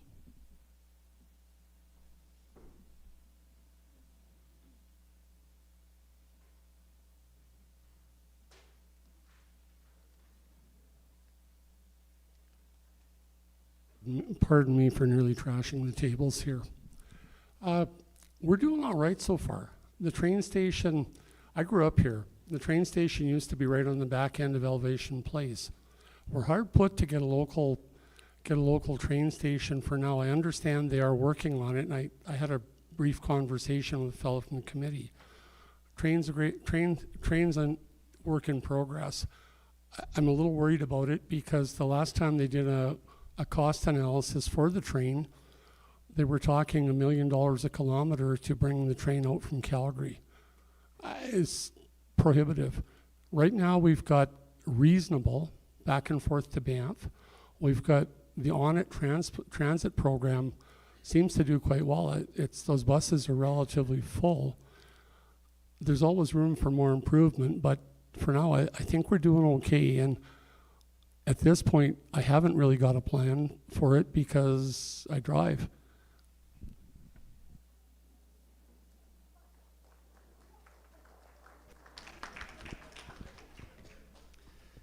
Thank you for the question. I love this. It's one of my passions, transportation. I drive for Rome, the Moraine Lake Bus Company, and Mountain Orkway. Passenger rail is something that I'm in favor of, and I think it would really help our communities. Getting from the Calgary airport right to Banff, and I think that's where the line would stop. Then you could get onto Rome transportation to get to Lake Louise. There's other buses that go further to Golden and places like that. But I see real advantages of this, and if we have an opportunity to do it, the higher levels of government or the other levels of government, province and the feds, if they think it's something worth doing, I think we should be on board, and it would really change our community for the better. So thank you for the question.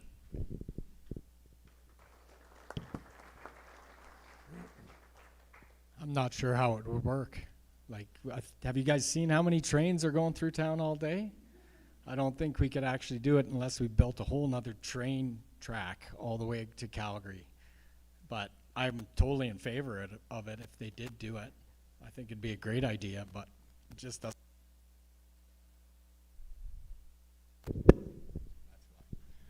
Yeah, I don't think it's going to happen just because I don't think CP would allow us to do that. So, but I am for it. Thanks, James.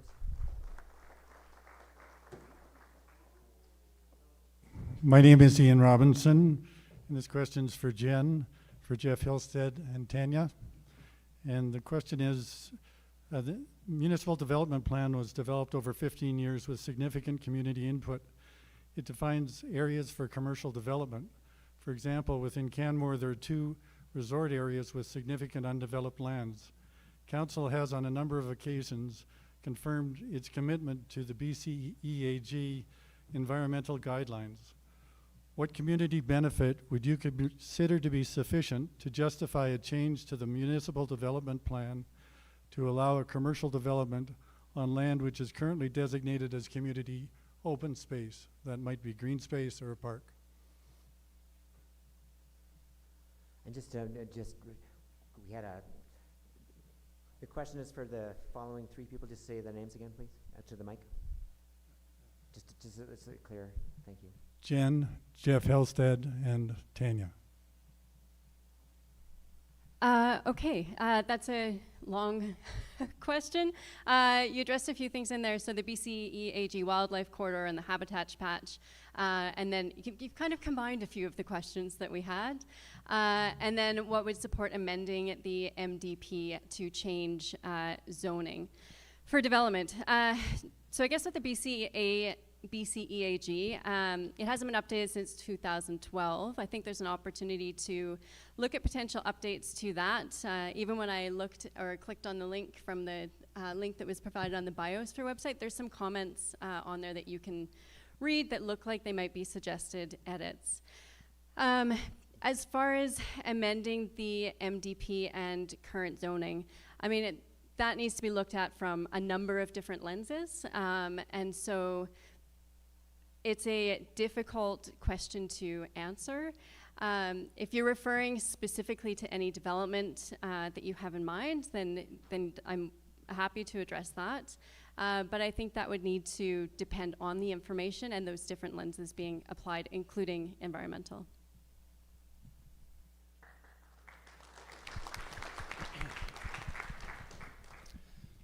I'm so tempted to say ditto, but I won't. But yeah, so with the BCEAG Wildlife Corridor and Habitat Patch guidelines, there's actually certain things within it that are exempt, specifically Three Sisters Mountain Village. Within the guidelines, it specifically says that those don't actually apply to them because it's an NRCB decision and the guidelines aren't even allowed to be applied. So for that specific thing, they don't apply. For other things, again, if council adopts those policies, they get incorporated into our documents, and that's when they do apply. For MDP changes, again, I'd have to have more information, because without knowing what's being offered to the community, there's no way to answer that question. Without knowing what the community benefit is, I can't give you an answer because I don't know what benefit they're even offering. So without knowing that, there's just no way to answer it. So sorry that that's probably not the answer you're looking for, but with the lack of information, that's all I can give you.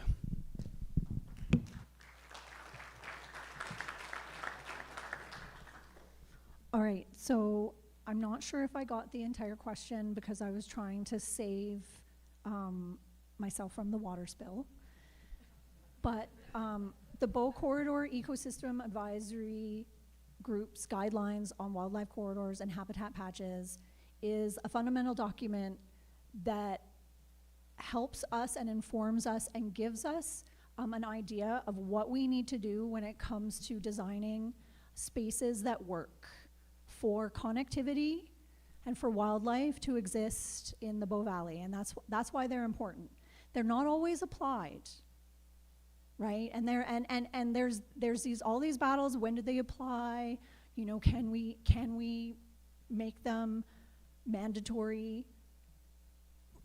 When I put those aside, what they do give me is insight and guidelines into what are the objectives we're trying to achieve when it comes to balancing the needs of the economy, our community, and the environment. And so any future applications, for whatever it is, has to go through all of the processes for understanding what that application means for our community. And even if these types of guidelines aren't required, they're required reading for me.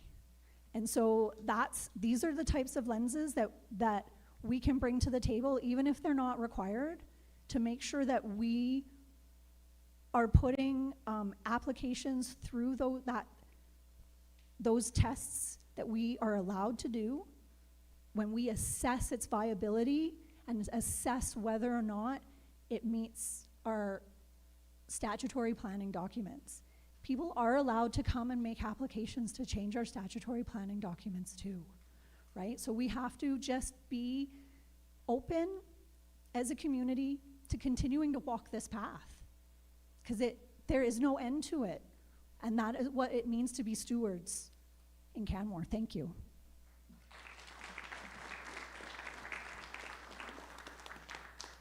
Hi, my name is Shannon Ripley, and huge thanks to each of you for putting your names forward and going through this whole process and being here this evening. It's a lot, it's hard what you're doing. I'm gonna make a modified question. I liked one of the ones that was on the list, but I'm gonna change it a bit. This has been spoken about briefly. There's a proposal for a new passenger train that would connect Calgary, Canmore, and Banff, with some leaders lobbying for the Building Canada Act to be applied to this proposal.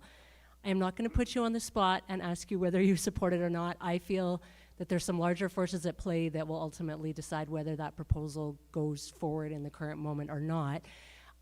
What do you see? Sorry, this question is going to be for Jeff Ma, Sean Krausert, and Rob Murray. What would you see as some of the environmental considerations and concerns that would be attached if this proposal starts really going forward in a big way, and the community and social concerns that might exist, and some of the things that as a community we should be asking and advocating for to mitigate some of these concerns?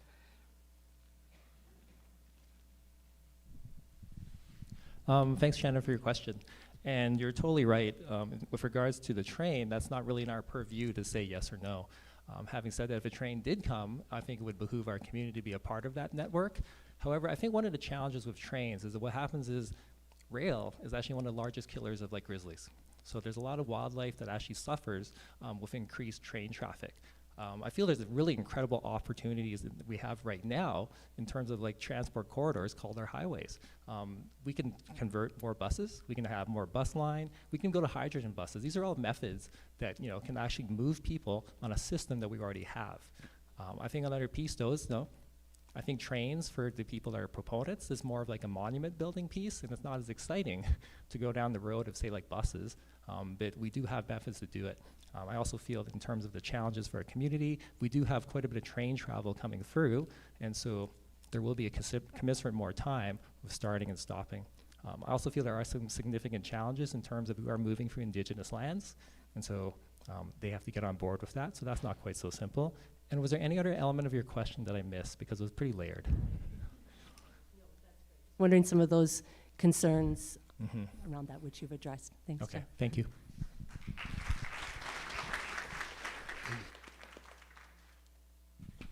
Thanks for the question, and when you started referencing the letter, I'm glad that you chose me because I really wanted to give some background to the letter that was sent out. First of all, I'm going to give a background on the proposed project as I understand it. So some private applicants are seeking to have a train between Calgary Airport going through the downtown, coming out all the way to Banff, okay? And they are looking, they would be twinning the tracks because right now we have 23 trains a day going through, and apparently they have a memorandum of understanding with CPKC, I guess it is now, that allows them to use that right of way, and they would twin it. And to Ed's point, it's very expensive, but that's not on us. And we don't have any decision whatsoever as to whether a train runs through our community. So if it, the position I've always taken is if it does run through our community, it better stop here for the benefit of our residents, for the benefit of our businesses. So this comes to the letter. The province is currently doing a railway master plan, and they've taken a look at all the places that it could go in the next 60 years, and they identified some spines that are the essential spines, and they have identified two. Jasper is wanting to have a third, and the two are Calgary to Edmonton and Calgary to Banff, okay? Now, the preferred option that is there for the train going between Calgary and Edmonton is high speed with a stop in Red Deer. The emerging preferred option by the consultant was high speed from Calgary to Banff with no stops. Now this is problematic. As soon as I saw that, I actually contacted the mayors of Cochrane, Calgary, Banff, and a few other partners and said, let's have a conversation because I'm alarmed about this. I'm wondering if you are too. They all were as well. And so we drafted a letter to say if it does run, make it a conventional train so that it stops. Now, having a train and one that stops in Canmore also causes some concerns. If you had asked me this question 4 years ago, I would have given you a different response than I'm about to give you. Because I was really concerned about the exacerbation of our current socioeconomic drain of people moving from Canmore to Cochrane, and will this facilitate that? And I was really concerned about that. And so I was really hoping that maybe there wouldn't be a train at all for that reason. Of course, it's dependent on price and all that sort of thing. But since this council has taken such a positive step forward on many fronts with regards to non-market housing, I think that's going to be a big mitigating factor to that drain. So I'm not as concerned about that. Now there's also environmental issues. There's questions about the numbers being used by the proponents, whether or not they will in fact take the number of cars off the road. I mean, there's Albertans love their cars, okay? So there's questions about that. There's questions about wildlife mortality on tracks. That's a serious question. I've challenged the proponents to be the world leaders in reducing wildlife mortality on tracks. If you're going to do this, do it better than anybody else, okay? And also there's been some questions about around the construction, whether it would have some impact on riparian zones and whatnot, okay? And you can do mitigating factors in that. We see that being done all the time. And you can do it really well. Right in our community, Spring Creek has done that really well with protecting the creeks as they were building, right? So that's a long-winded answer to say that we don't have any control if the train runs. If it does run, it better stop, and we need to challenge them to make it as good as possible to reduce wildlife mortality. And then we will have to adapt to it as well, because it obviously will affect our transportation networks. It will affect how it could be an opportunity for an intercept parking, and we could have it as a big transportation hub at some point. Lots of questions, fascinating. I don't know if it will ever come to reality, but it keeps rising up again. Just when you think it's dead, it rises like the phoenix out of the ashes. So.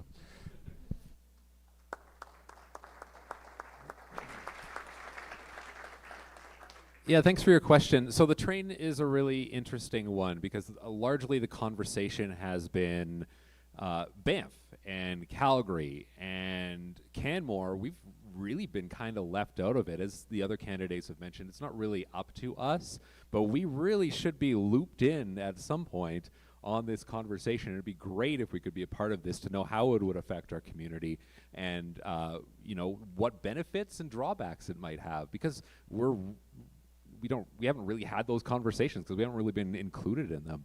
I think there are definitely better options in the system we have now. I mean, I was driving home from Edmonton on Tuesday, and the line of cars that was coming back to Calgary, I was thinking, how many of those just have one person in them right now? I mean, the greenhouse gas emissions from that line of cars, and we see that every single weekend in the summer. It is ridiculous. We need to have some better options. I really like to look at things that are already in place rather than building something from scratch. And Rome Transit is amazing. This regional bus system, I mean, you'd be hard-pressed to find other examples of what we've been able to build here. I was having a conversation with a friend in Cochrane the other day. I'm like, oh yeah, you can get from Canmore to Lake Louise and back without ever having to get behind the wheel of a vehicle. In Canmore, the local service is fare-free, and she's just like, what?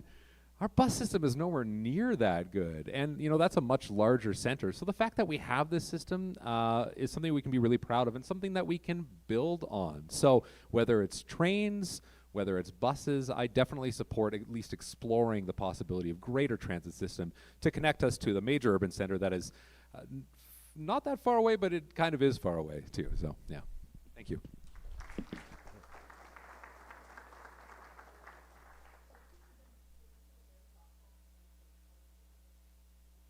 That was a definite education, and grateful for the question, Shannon, and for the responses, you guys. So we have over 40 people in the online community, and there's some great questions being generated. The following question is for Javan, for Wade, and for Tanya. In 2024, the community released 415 million kilograms of greenhouse gas pollutions into the environment. The town's stated goal is to bring that number down to 0 by 2050. Recognizing the limits of the town's control and jurisdiction, what can you, as a mayor or councillor, do? And this is for councillors, the three would-be councillors. What would you do in the next term to get the community onto a path towards that goal? So again, Javan, Wade, and Tanya, and we'll go with one of the incumbents if that's okay. We'll go backwards, reverse order. So Tanya, Wade, Javan. Thanks. All right, so there are many, many ways that we can tackle greenhouse gas emissions. There are different sectors and different sources. And the one that I'm most particularly interested in is circular economy and reducing the amount of reusable goods and items that go to the landfill that can be repurposed, fixed, sold in our community. I believe one of the challenges that we don't acknowledge of climate change is affordability.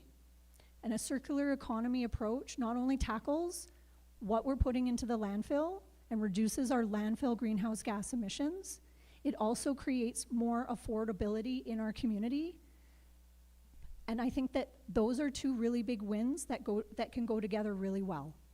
Circular economy isn't just the municipality.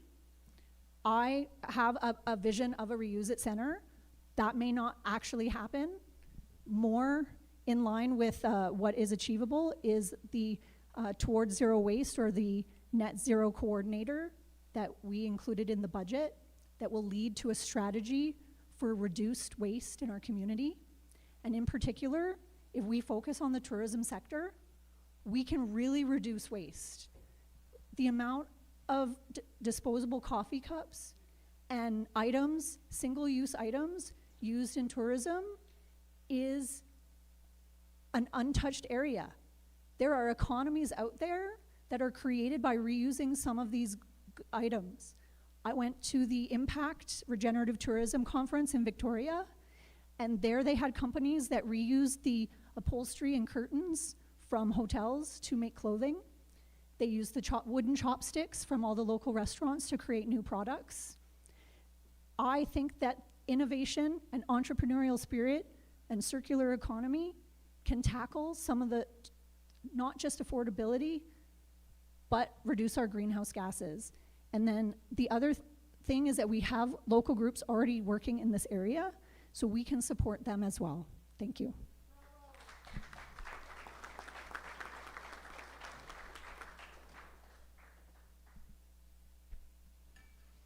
That's the problem table that spilt the water, so let's be careful with that mic here. It's a disaster over here. Gareth, can you clarify the question for me? Was it the town of Canmore as a corporation or the town of Canmore as a community? The community released 415 million kilograms of greenhouse gas pollution. Okay. This is a community level greenhouse gas climate action question. Thank you, I appreciate that. So yeah, you know, the tourism economy is it's a difficult one. You know, there's a lot of greenhouse gases that go into that form of economics. People, when they come here, the transportation of them, you know, coffee cups, as Tanya mentioned. And I think TCK has done a good job in designing a vision for the visitors that we want to have here and how they impact this community from an environmental point of view, from an economic point of view, and from a social point of view. And there are lots of opportunities there for improvements. You know, to date, I don't think we've actually done a good job of regenerative tourism. I think we've given regenerative tourism a lot of lip service, but not a lot of action. And we have opportunities there to live the values that we want to be as a community.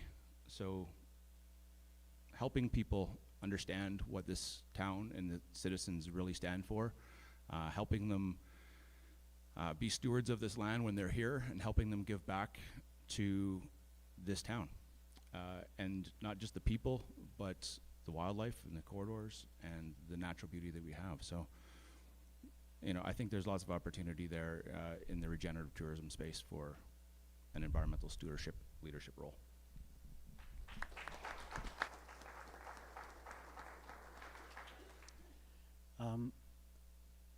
I think reducing emissions should be a collective work. It should be the work of our community, not just the visitors or residents or the town of Canmore, just municipality, but it should be a collective work. And I also think that, I know we're talking about it in the community level, but the biggest emissions that we have come from our buildings and transportation. And I think if we focus really on these two areas, we can improve. What I mean by promoting active transportation is really important.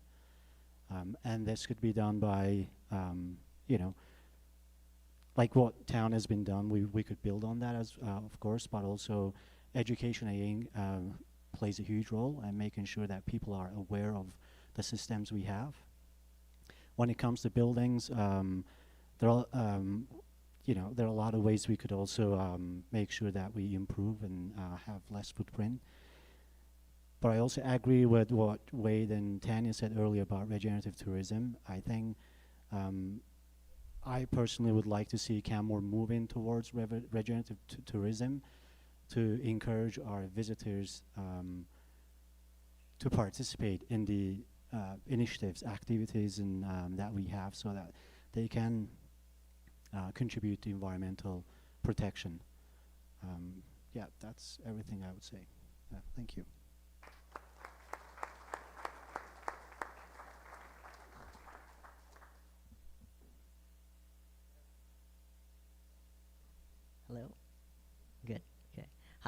I'm Mish. I am hearing everyone talk about the environment and climate change and stewarding the land. And what I'd like to know is, if you're elected, what would you be doing to be engaging with Indigenous communities in these conversations? And I'd like to ask Jennifer and Javon about this. Jennifer and who? Javon.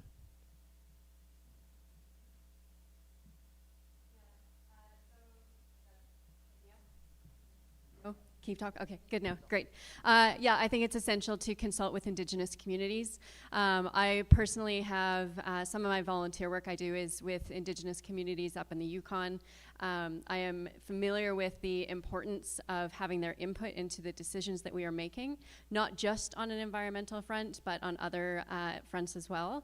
So I think making sure that that invite is not only always there, but that it is followed up on, that there is an opportunity for Indigenous communities to contribute to these conversations at the beginning, in the middle, and as we get closer to the end of some decisions as well. It's important to have that voice and that input throughout the entire process. And it's not just about relying on our Indigenous communities coming to us. We need to be actively reaching out and making sure that they are included in these decisions that we're making.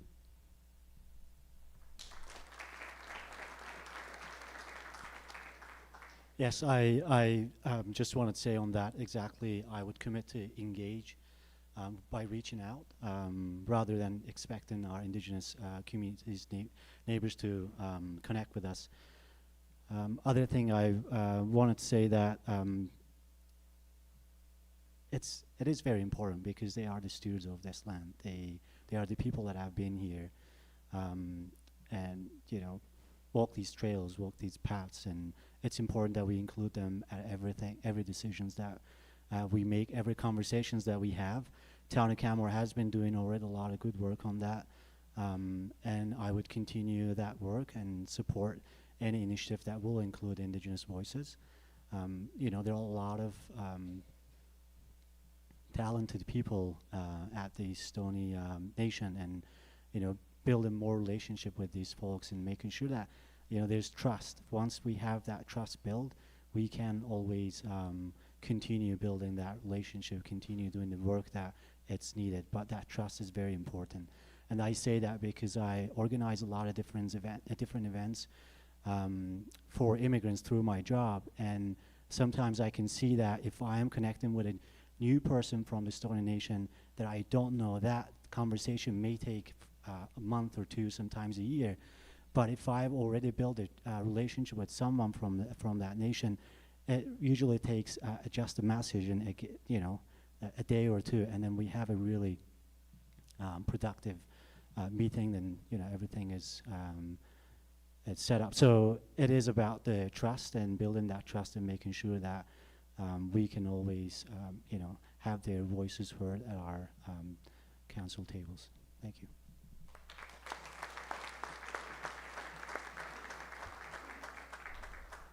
So that question comes to us courtesy from Mish, who's not only asked a wonderful question, but also is helping part of the Chill AV team to support you people seeing each other online and hearing from these 10 microphones. So thanks, Mish. A couple of references earlier to the peaks of Grassy, and because of that, I'm just going to we'll get to you in a sec, sir, and trying to make that happen. This is a question for just two candidates, Sean Krausert and Jen Marin, and it's from Simon Bagshaw, who's one of those giants we spoke about earlier. He's one of the leaders with Wendy of the Peaks of Grassy. The question is, the town's done a lot to help mitigate wildfire risk, but residents also need to play their part around their homes. What can council do to encourage individuals to fire smart? Sean, over to you. Yeah, it's a great question, and it's very topical, and of course I've been in communication with Simon as well. You know, we've been fire smarting in our community for almost 20 years, and that's great for the public lands, but we do need to also take a look at our own properties. And what they're involved with at the Peaks of Grassy is probably the best way to get your neighbors involved, and that's taking a neighborhood approach. And so they've gone through the program to get recognized as such, and they've done a lot of good work so far, and they are the gold standard for our community. And because of that, we are now able to promote that for other communities. And so council has certainly supported the efforts of administration, especially through our protective services and our fire department, to create awareness and provide information about this program. Because when you have a neighborhood working together, you actually have a stronger voice within your neighborhood. Too often, if it's left without an association, it's one neighbor telling the next neighbor, you got to cut down your tree. And that conversation usually doesn't go very well. But if you have a whole neighborhood taking a look and saying, what are we going to do together? And you see a lot of people in that conversation saying, you know what, I love that tree, but it's got to go. All of a sudden, it's a different thing for you when you look at your own tree and say, you know what, others are making this sacrifice, and I think I can see the way forward on this as well. So really, it's about encouraging that process to keep going. You know, we can take a look at perhaps some incentives, but the thing is we have to always make sure that as a council, we're making sure that the resources we have are being applied to where they have the biggest effect, and recognizing that this is a complete community approach. As a community, as neighborhoods, and as individuals, we all have responsibilities to be prepared for an emergency and to fire smart. And so we can't cover all of the costs, but we can hopefully provide some of the tools and structures that will allow these neighborhood discussions to take place. And it's in that neighborhood local discussion where you really get some traction.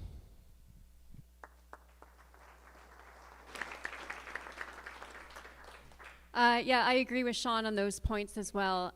So in my community, we actually have put together a committee, a small committee that is our Fire Smart Committee. My understanding right now is that you can request that emergency services come and does an assessment of your community and your property, but it's by request only. So I think there's a couple things that need to be done. Either the communication that that's an option for our communities needs to be increased and needs to be better communicated out to these communities, or we need a plan to ensure that all of the communities in Canmore are actually covered by those recommendations. So whether that is over monthly, yearly, whatever that looks like, but making sure that every community in Canmore is actually taking advantage of that Fire Smart program, and that they're receiving recommendations for their specific community that they can then implement within their community. So similar to what Sean said, that collective approach, I think we need kind of all hands on deck for this approach in Canmore. But I do think we have a responsibility to ensure that all of our communities are aware and do receive these recommendations so that they have something to act on as a community as well.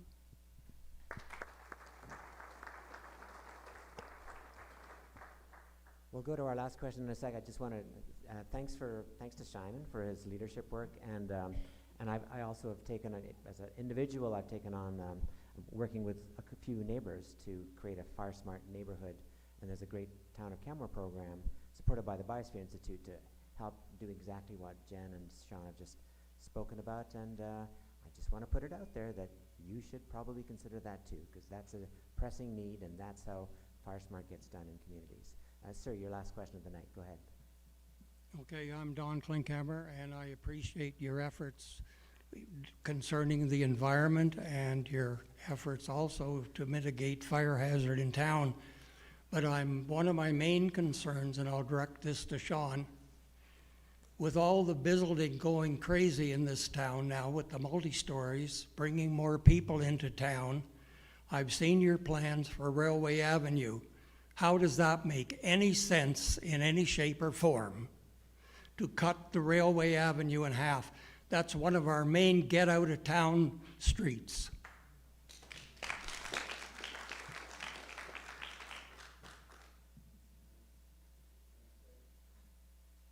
Looking here, there we go. Yeah, thank you for the question, and I appreciate the opportunity to clarify what's happening on Railway, and you used a nice segue from the environment to get to Railway. So here's the thing, there's a lot of misunderstanding about what is being proposed at Railway Avenue. The easy thing that people tell each other is it's going down to one lane. Well, that's not true.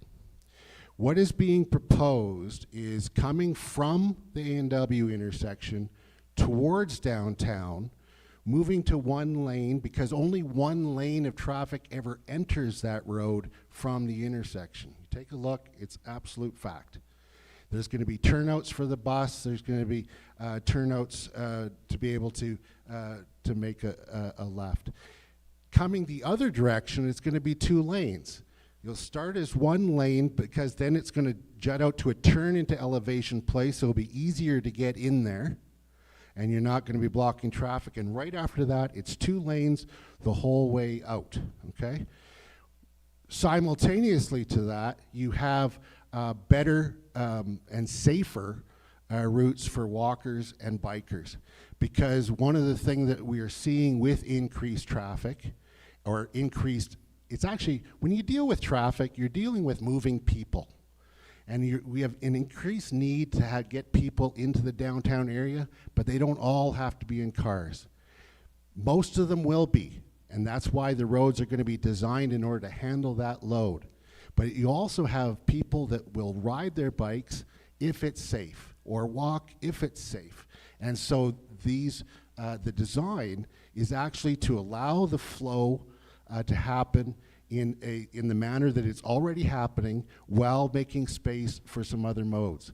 I like the way in the last forum that Councillor Faubert described is it's actually as a faucet in some ways. It helps control the traffic going into downtown, because that's where we need to make sure that the congestion is happening as people are heading in, while still having the egress. All right, so I really encourage people not to be circulating around it. It's going down to one lane in each direction, and how stupid is that?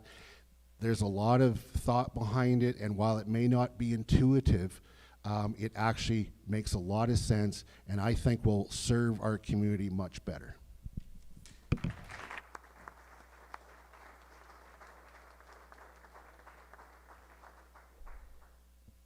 So folks, I'm going to call it here.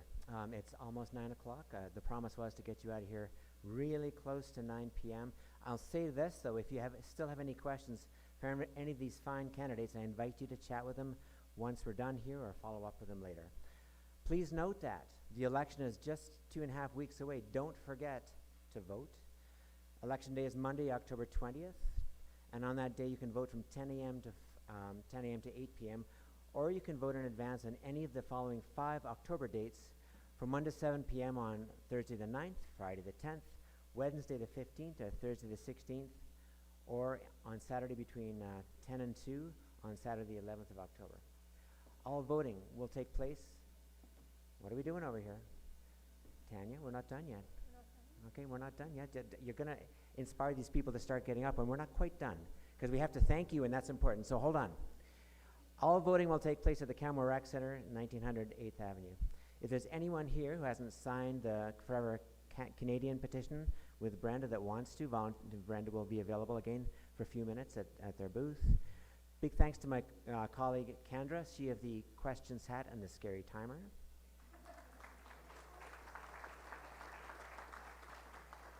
Similarly, big thanks to my colleague and friend Edmund Ong for his volunteer work in wrangling the YouTube community and getting us those great answers. Big thanks to the sponsoring organizations and their talented volunteers and those giants I spoke of that contributed all those great questions. Thanks to anyone willing to help with the chairs when we say we're done here, so that means you if you'd like. And please hold your applause for these last 2 things. I want to say a huge thanks to all those brave candidates. They are brave. Don't wait, not just yet. And last but not least, a huge thanks to you, the audience, because you took 2 hours out of your busy lives to listen to what these fine folks had to say. You're being great citizens. You're practicing that citizenship, YouTube and in person alike. And my hat is off to you. Give yourselves and these candidates a huge hand.